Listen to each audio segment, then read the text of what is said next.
В эфире Абхазского телевидения информационный выпуск Амшекшара. Здравствуйте. Сегодня в выпуске о криминогенной ситуации в стране и нахождении методов решения проблемы. Расширенное заседание Общественной палаты. Обсуждали конкретные предложения собрания общественности в центре Даура-Зантария.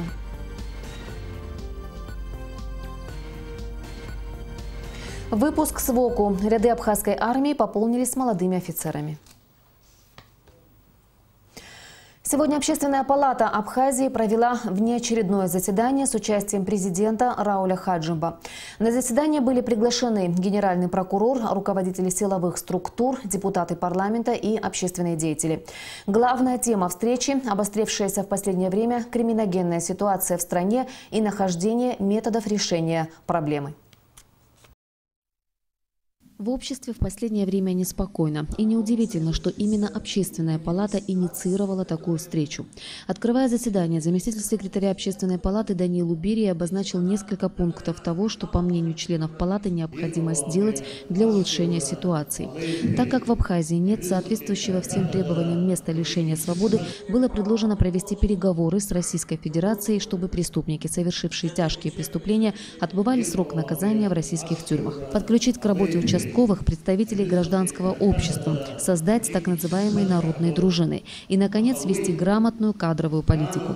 Секретарь Общественной палаты Нателла Акаба призвала всех присутствующих не анализировать причины, а попытаться выработать какие-то меры для решения наболевших вопросов и разработать механизмы для налаживания плодотворного сотрудничества силовых структур и общества. Журналист и общественный деятель Надежда Венедиктова выразила сомнение, соответствует ли закон Республики Абхазия традиционным устоям. Возврат к традиционному праву невозможен. Только зрелое устойчивое общество может достигнуть уровня развитого правового государства, считает она. Сократ Джинджоля не согласился с таким мнением и заметил, что у абхазских традиций глубоко нравственные корни. И только объединив наши традиционные взгляды на воспитание и современные методы борьбы с преступностью, мы сможем добиться результатов. Начиная с семьи, мы говорим о молодежи, которая вот что-то происходит. Прежде всего, с себя надо спросить, все ли мы сделали для того, чтобы вот эти молодые люди выросли в атмосфере уважения к закону, в атмосфере уважения к правам другого человека. Это и учебные заведения, это все. Конечно, нам наследство осталось после войны страшное. И преступность не сегодня, она возникла, она была, просто она разные формы принимает в разное время, приспосабливается она быстрее к тому, что происходит в жизни, чем мы, которые должны бороться с ней. Генеральный прокурор Зураб Ачба подробно проинформировал о ходе расследований по фактам преступлений в отношении семьи Джигамази. Отец девушки находится в розыске. Что касается расследования убийства, имевшего место в Гагре, подозреваемый задержан, ведется следствие. Член Общественной палаты Абхазии Руслан Хашиг отметил, что необходимо как можно чаще и подробнее информировать общество о ходе расследований громких дел, чтобы не допускать распространения слухов и домыслов. А журналисты готовы к плодотворному сотрудничеству. Рита Лолуа выразила обеспокоенность тем, что обострение нынешней криминогенной ситуации некоторые силы пытаются перенаправить в политическое русло. Такой подход неприемлем. Каждый должен нести ответственность за совершенные преступления вне зависимости от должности и принадлежности к тем или иным партиям, высказала убеждение Рита Лолуа. Давайте это не будем превращать в политику, а все вместе объединившись встанем и будем бороться с этой проблемой. Депутат парламента Батал Табагуа в своем выступлении отметил, что проблема с криминогенной обстановкой в стране назрела не сейчас. Она существует давно. Депутат предложил направить все возможные силы на стимуляцию работы сотрудников внутренних дел и службы госбезопасности. Мы должны поддерживать всех руководителей этих ведомств, встать рядом. Нигде в мире Министерство внутренних дел или служба безопасности самостоятельно все вопросы решить не может. Общественность должна поддержать. На наш взгляд, есть предложение о том, что, возможно, мы выйдем с предложениями к президенту и так далее. Может быть, есть смысл отказаться от некоторых проектов, найти деньги и создать мощное Министерство внутренних дел. Очень эмоциональной была речь самого молодого члена Общественной палаты Алхаса Хварцки. Он предложил самым жестким способом бороться со взяточничеством на всех уровнях. И именно это, по его мнению, будет способствовать решению многих проблем. На заседании было зачитано обращение Общественной палаты к президенту. В нем предложено создать систему действенного общественного контроля. Для этого необходимо создание общественных советов при МВД и Генеральной прокуратуре. Налаживание эффективного взаимодействия граждан с правоохранительными органами будет способствовать не только раскрытию преступлений, но и позволит более полно учитывать потребности и интересы граждан Абхазии при формировании и реализации государственной политики в области борьбы с криминальными проявлениями, говорится в обращении. Затем слово взял президент. Отвечая на предложение Даниила Убирия об отбывании наказания наших заключенных в российских тюрьмах, Рауль Хаджимба отметил, что об этом не может быть и речи. В данное время идет конкретная работа по решению вопроса строительства тюрьмы, соответствующей всем нормативам и требованиям, отметил Рауль Хаджимба. Также практически готов проект закона по борьбе с организованной преступностью, и в ближайшее время он будет направлен в парламент. Очень серьезную работу нужно провести по проблемам наркомании. Санкции, которые предусмотрены законом, в некоторых случаях не соответствуют масштабам проблемы, сказал президент. Не могу согласиться с той позицией, когда говорят о том, что авторитет власти сегодня упал. Авторитет власти падает уже давно, к сожалению. И то, что мы все эти годы имели, это следствие как раз-таки того, что заметил Батал Иванович. Борьба в политическом былу привела к тому, что мы перестали уважать институты власти. Мы их обесценили. И сегодня, когда пытаются на этом спекулировать отдельно взятые люди, как раз-таки это приводит к тому, что мы еще дальше закапываем эту власть. Сегодня о проблемах преступности заговорили преступники. Они стали родителями. О проблемах наркомании говорят наркоманы. О морали говорят аморальные некоторые люди. Однозначно, такая встреча должна иметь результат. Все присутствовавшие на заседании сошлись во мнении, что только объединив усилия общества и представителей власти, можно достигнуть определенных успехов в решении наболевших проблем, особенно что касается криминогенной обстановки. Накануне в центре Даура Зантария собрались представители общественности, чтобы не только обсудить сложившуюся ситуацию в стране, но и попытаться выработать предложения по ее изменению. Нисфа Аршба продолжит тему. На встрече в центре Даура Зантария обсуждалась ситуация в стране. Речь идет о последнем громком преступлении – надругательстве над несовершеннолетней девочкой и убийстве ее сестры. Участникам встречи предложили провести открытый разговор без политики и с уважением друг к другу. По словам руководителя центра Цизы Гумба, это необходимо в первую очередь для того, чтобы понять причины, из-за которых эти события имеют место быть в нашей республике. Мне хочется, как и вам всем, чтобы абхазы всегда отличались особой не только статью, своим поведением, образом жизни. Сегодня наступил такой момент, это уже давно идет, но вот случай нас, наверное, так подвиг к тому, что мы должны наконец-то остановиться и задуматься, и сказать, что мы делаем что-то не так, и что это уже приобретает необратимые какие-то формы, которые приведут наш народ многонациональной и нашу нацию к катастрофе.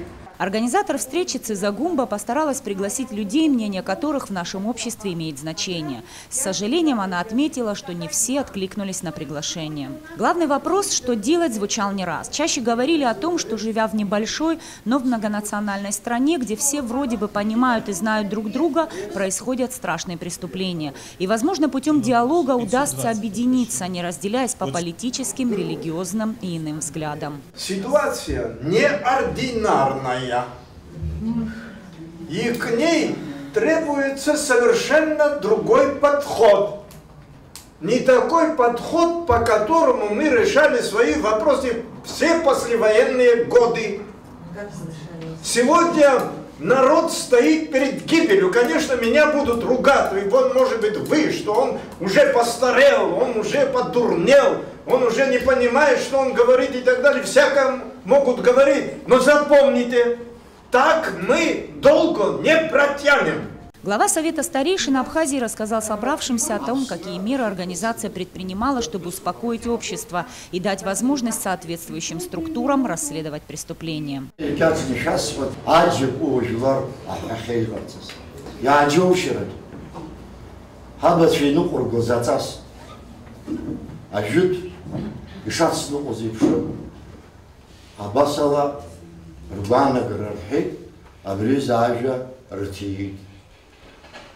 Абре, я нахайца шна на хос, ежелай хоху. Ежелай хоху. Абре шна нахайца на хос, знапа, апна дуко, ашрей курцома, и пситанаца таркуама. Емпам яхнейзо, ежа башксейтан тицерги абснейша бала харгылар, хаудзум хана, ажмархах.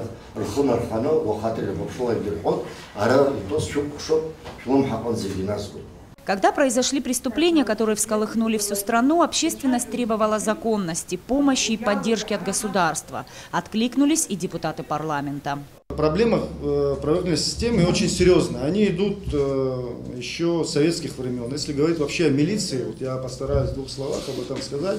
И сейчас, и тогда мы формировали наши службы, Министерство внутренних дел по остаточному признаку. Большой очень штат, советский штат, он себя не оправдывает. И мы вот часто уже начали в последнее время об этом говорить, что нужна реальная оптимизация всех наших силовых структур, правоохранительных структур в целом. Если этого не произойдет, эффекта от этого практически не будет. Настало время понять, почему произошли все эти события, каковы их причины, почему мы оказались в такой ситуации, говорит Давид Пилья. По его мнению, наличие большого количества силовых структур не приносит ожидаемого результата. Много лет наше общество не только не желает открыто говорить о существующих проблемах, но и старается закрывать на них глаза. Но замалчивание не решает проблемы, убеждена Лиана Кварчелия. Во-первых, открыть на это глаза и признать, да, у нас есть и беспризорные, да, у нас есть и педофилия, и проституция среди несовершеннолетних, и даже, как говорят, у нас есть притоны, которые посещают там достаточно такие известные рукопожатные, скажем так, люди, понимаете? Это все, значит, правоохранительные органы должны этим заниматься, и, конечно, общество должно требовать. Не будешь подгонять, не будут они этого делать. Мы действительно вот как-то вот не то чтобы не заметили, а вот плывем по течению и перестали спрашивать себя, в каком нравственном состоянии находится наше общество, как мы выхолостили собственные традиции, как мы за Апсуара выдаем то, что к Апсуару вообще не имеет отношения. И кто у нас уже остался такие моральные авторитеты, не запачканные ни в чем, которые сегодня могут вообще сказать, назвать белое белым, черное черным. Есть конкретная девочка, конкретная семья, которой необходима помощь. И, как оказалось, эту поддержку на протяжении ряда лет им оказывает руководство Новоафонского монастыря. Проблемы, которые за 25 лет после войны реально не решены. А мы вступили в 21 век и имеем такие страшные преступления.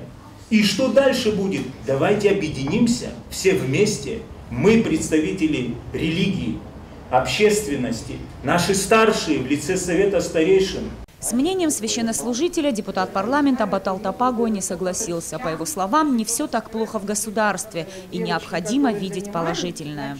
На мой взгляд, мы такое же, как государство, все, как все, и мы такие же люди, как все. Где-то мы можем быть в чем-то лучше, где-то мы можем быть в чем-то хуже. Я абсолютно согласен по поводу абсолютных двойных стандартов. Мы друг другу, на мой взгляд, я могу ошибаться, настолько заврались, значит, играя в политику, поддерживая одних, поддерживая других, что мы превратили белое в черное, а черное в белое.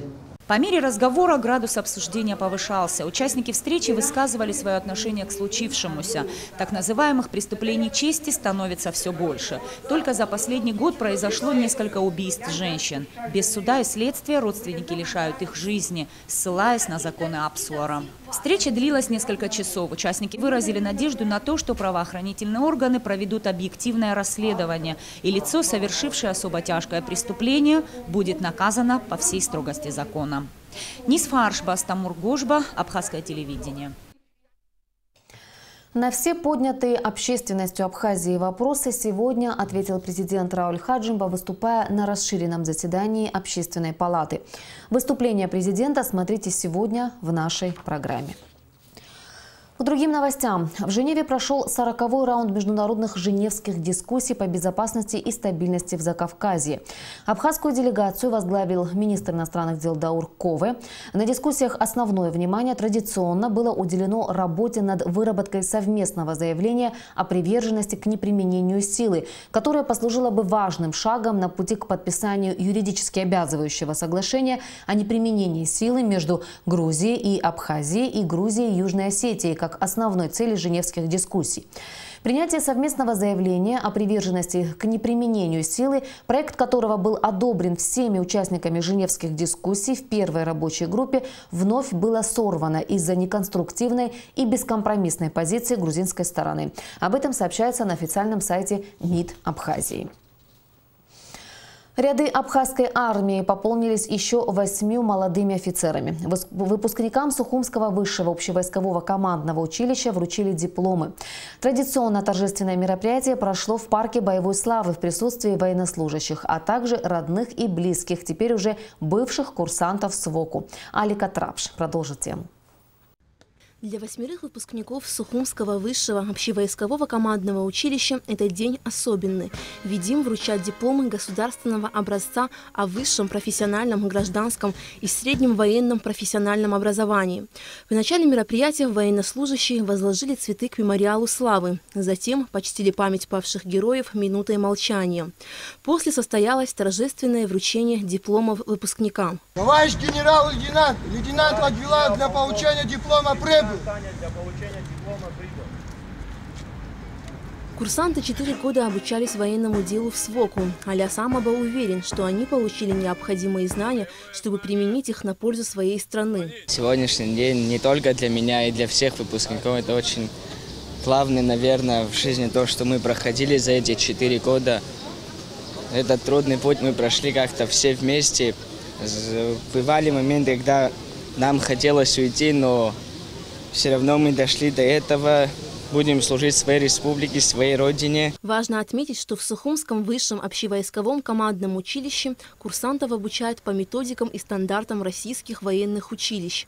Сейчас у выпускников есть месяц для отдыха, а затем служба. Сегодня по приказу министра обороны им присвоено первое офицерское звание лейтенант и выданы дипломы государственного образца. Я надеюсь, что все, что мы дали им в нашем училище, не будут использовать только в мирных целях. В адрес молодых офицеров звучали напутственные слова от руководства СВОКу и Минобороны. Ну а после выпускники СВОКу, сняв фуражки и преклонив колено, простились со знаменем училища. Затем, под звуки военного оркестра, они прошли с торжественным маршем и по традиции военных училищ бросили монеты в воздух. На счастье. Алика Трапш, Саида Гухава, Абхазское телевидение. 22 июня в ходе проведения сотрудниками СГБ Республики Абхазия и пограничным управлением ФСБ России в Абхазии совместных мероприятий по обеспечению охраны государственной границы в районе села Сида Галского района обнаружен схрон оружия и боеприпасов. Из схрона изъяты 1 автомат Калашникова и боеприпасы к нему, 1 ручной противотанковый гранатомет, 1 пулемет Калашникова, 4 тротиловые шашки, 1 гладкоствольное ружье и боеприпасы к нему, 2 самодельные маски для сокрытия лица. Проводится комплекс оперативно-розыскных и экспертно-криминалистических мероприятий, направленных на установление лиц, причастных к данному схрону. Завершился 3-й международный фестиваль культуры Фазиля Искандера «Стоянка человека». Накануне в Русдраме был организован литературный вечер памяти крупнейшего писателя современности, классика русской литературы Фазиля Искандера. Актеры театра и школьники прочли отрывки из рассказа Вачики, а также исполнили несколько песен на стихи классика. Фестиваль и дальше будет удивлять своих гостей новыми интересными постановками, уверены его организаторы. Пока шел фестиваль, его кураторы, руководитель фонда, мы слышим идеи, появляются еще какие-то новые, поэтому я уверена, что он будет развиваться дальше. Конечно, будут новые имена. Как вы видите, в этом году появились дети, и сразу география расширилась, и появилась карта Сухума литературная, и еще какие-то новые решения. Я уверена, что он будет развиваться и жить. Компания «Аквафон» не перестает радовать не только своих многочисленных абонентов, но и всех тех, кому компания постоянно оказывает разного рода поддержку. Так, в этом году «Аквафон» взял на себя обязательство выплачивать ежемесячную стипендию 4 ведущим спортсменам-вольникам Абхазии. Члены клуба спортивной борьбы ЦСКА Осман Куртаглы и Налджопо Георгий Адлибе, чемпион мира среди юношей Аслан Гварамия, стали счастливыми обладателями стипендии компании «Аквафон». Популяризация спорта, активного образа жизни, а также содействие развитию спортивных дисциплин в нашей стране – важное направление деятельности компании. Мы искренне верим и надеемся в то, что наш вклад поможет этим ребятам добиться больших успехов и достойно представлять нашу страну за рубежом, и также заменить таких именитых спортсменов, как Денис Царгуш. Пользуясь случаем, хотел бы еще напомнить нашим телезрителям о еще нашей одной стипендиантке. Это Амина Аншба, это профессиональная юная теннисистка, которая тренируется в Америке, за чьей спортивной карьерой мы очень следим, переживаем, болеем за нее и также помогаем. Все это вместе для компании «Аквафон» – это некий такой вклад в будущее нашей молодежи. Аслан Гварамия занимается вольной борьбой с 11 лет. Молодой человек признается, что когда его еще ребенком привели в зал, сомнений не было. Он хочет связать свою жизнь со спортом, а именно с вольной борьбой. В 2015 году Аслан занял 1-е место на первенстве России, забрав тем самым путевку на юниорский чемпионат мира, на котором заслуженно победил. Аслан очень рад поддержке, которую им оказывает компания «Аквафон», и считает это большим стимулом для дальнейших побед. Пускай хоть небольшие деньги, но это все важно, потому что мы спортсмены, мы постоянно, нам что-то нужно, постоянно мы в разъездах, и эти деньги, которые нам выделяют, очень сильно помогают. Тем более молодые тоже видят и будут стремиться стать на наши места, чтобы им тоже как-то где-то в жизни вот так вот помогали. Спорт – это важная составляющая здоровья молодежи. За каждым успехом, медалью и высоким результатом спортсменов стоит огромный труд, изнуряющие тренировки. В компании «Аквафон» считают, что поощрение такой спортивно-активной молодежи стимулирует всех молодых людей республики к занятиям спортом, достижению высот во всех сферах нашей жизни. Цария Смыр, Саида Гухава, Абхазское телевидение. В субботу 24 июня в 19 часов в Абхазской государственной филармонии имени Раждина Гумба состоится благотворительный концерт «Нескучная классика». В концерте принимает участие известная пианистка из Америки Ольга Дашевская. Все собранные от концерта средства пойдут на обустройство классов Сухумской детской школы искусств имени Ковача и возможность доступа для детей с ограниченными возможностями в старейшую музыкальную школу республики. И в завершение выпуска о погоде. По сообщению гидрометеослужбы, в выходные дни в Абхазии ожидается переменная облачность без осадков. Температура воздуха ночью плюс 15-19, днем плюс 24-29 градусов. Температура морской воды плюс 22 градуса.